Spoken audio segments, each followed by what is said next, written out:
rakyat Rahang, kita harus mendidik mereka, hak-hak mereka untuk 2 minggu ini dan pastikan kemenangan kepada PSM.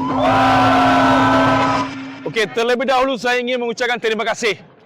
Okey, kepada semualah, kepada komrad-komrad yang hadir pada hari ini.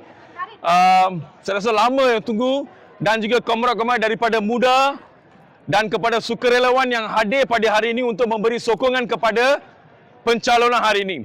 So pencalonan dalam saya rasa successfully, okey, dah complete, dah diterima dan kita mendapat nombor 2. Okey, daripada 4 penjuru kita dapat nombor 2.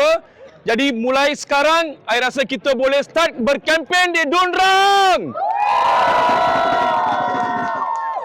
So saya harap kita akan menggunakan 2 minggu masa ini, okey, untuk berkempen, untuk menyebarkan ideologi kita, prinsip-prinsip kita, polisi kita dan segala-galanya kepada rakyat Rahang. Kita harus mendidik mereka, hak-hak mereka untuk 2 minggu ini dan pastikan kemenangan kepada PSM.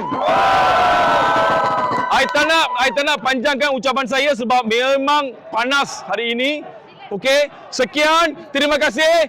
Hidup, hidup! Hidup, hidup! Hidup rakyat! Hidup rakyat! Hidup, hidup! Hidup, hidup! Hidup PSM! Hidup PSM! Salam perjuangan!